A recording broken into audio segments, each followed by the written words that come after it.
Hello, everybody. Welcome back to episode 2 of Sports Talk with Devin. I hope you guys are all having a wonderful evening, night, morning, day, afternoon, whatever. I just hope you guys are having a great day. You gotta stay positive.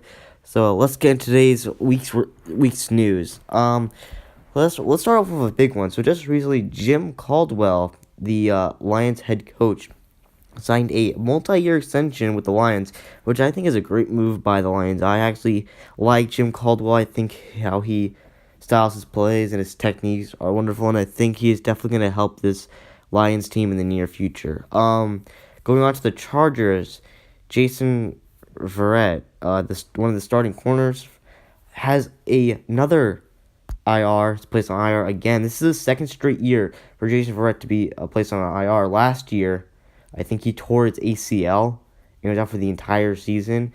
And now he has a season-ending injury, and he might need knee surgery, which is bad. But Jason Verrett, he is a high elite. He can be a high elite caliber corner, but he just never has a chance to prove it. And his injuries are definitely not going to really help out the Chargers secondary that much, which kind of stinks.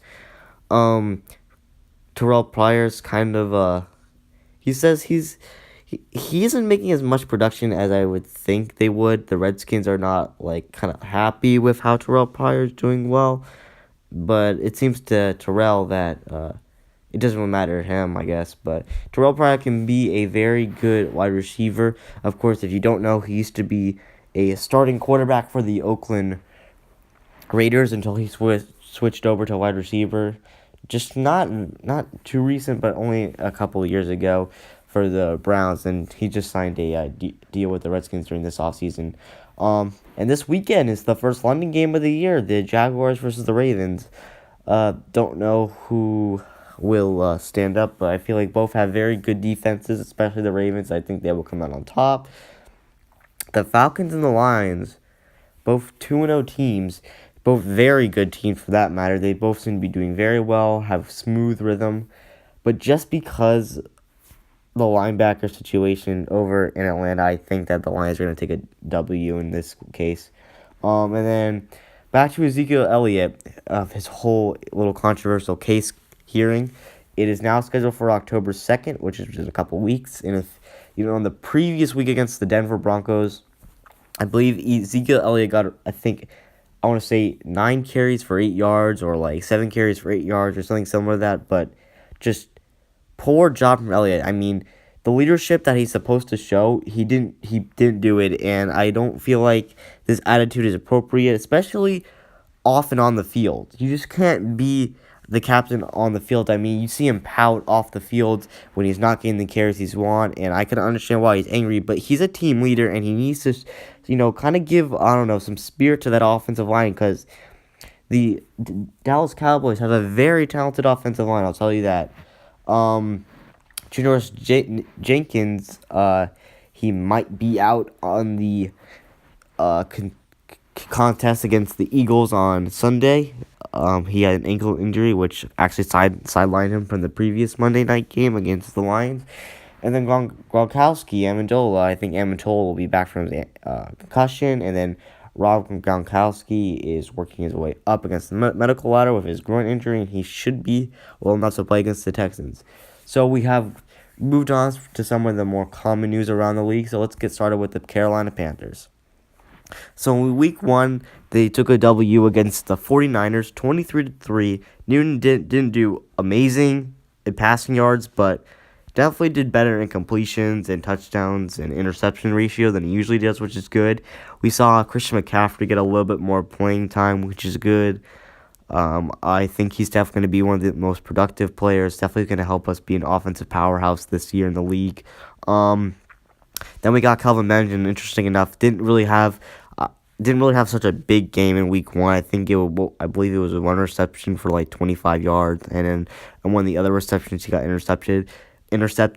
Cam Newton, I think, overthrew him a little bit. It does double coverage, but there's nothing you can do there.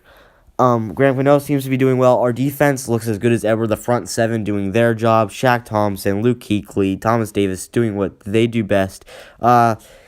Our corners and our safeties, I have a little problem with them. Some missed tackles, including a couple on Pierre Garçon.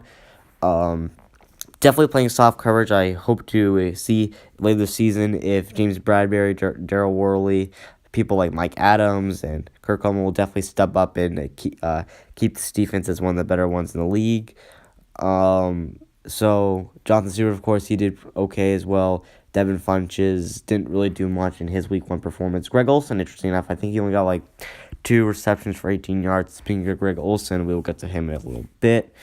So on to week 2, the Panthers face off against the Bills, and they won 9-3. Definitely a more of a defensive game.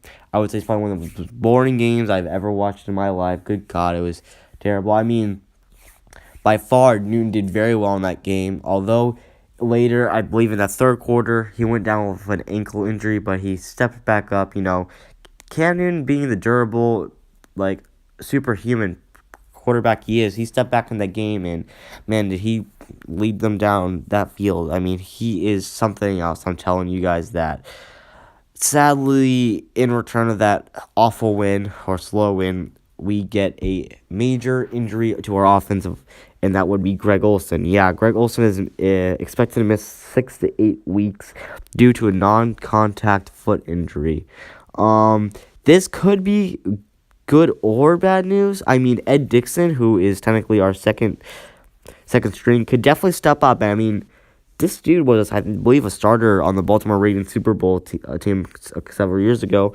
But Ed Dixon is not a bad replacement. And who knows, maybe players like Devin Funches and Mary Bird could get an actual chance to play. Because as you saw, I don't know, in the previous game against the Bills, near the end, Devin Funches, he got like 5 catches for 68 yards.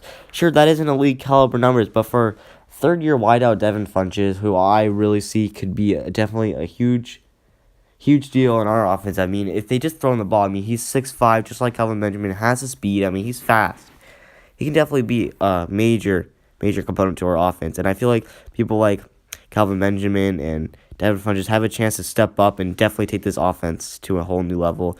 And I'm excited for that. This week we are facing the New Orleans Saints. So I believe that we will get this win. I feel like our defense is a little bit better, especially on the linebacker side. Front seven's looking good.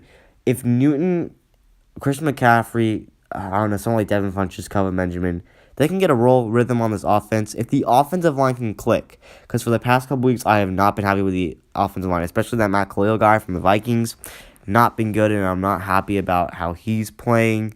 Believe that the Panthers gave up 6 sacks against the Bills. That's what led to Newton having an ankle injury, but still coming back. But still, I want our offensive line to improve. I want to find a way that we can go back to 2015. I know I keep looking back on it, but I just wish things went differently. But yeah, we definitely have a chance to win this game. And if we do, Cam Newton will be the Panthers' most winning quarterback in their history. He will pass Jake Delhomme in the amount of wins that he has won as the Panthers' starting quarterback. And that would be a great accomplishment for Newton, as he's already covered a lot of records. And this is probably one step closer to the Hall of Fame. Yes, I said it. He has a chance. If he wins 1 or 2 Super Bowls or does very well for the next, I don't know, 6, 7 seasons possibly, Newton has a chance of making the Hall of Fame. I mean, the dude's, I told you, he's a superhuman. He's amazing. Then after the Saints, we played the Patriots, and I'll probably hopefully get into that the next week in episode 3. But that'll definitely be an interesting game depending on how the Saints game goes. But I hope you guys have enjoyed today's video. If you did, make sure you subscribe. I really do appreciate it. You don't have to subscribe, but I appreciate if you guys did. Maybe hit this like button if you want to see episode 3 next week. And I know I was lazy. I didn't do anything for the past week and a half, 2 weeks, and I apologize for that. But hey, I'm trying to upload 2 videos this weekend, and I hope you guys do enjoy the effort or enjoy the videos, I guess. So talk to you guys later. See you in week 3. Peace.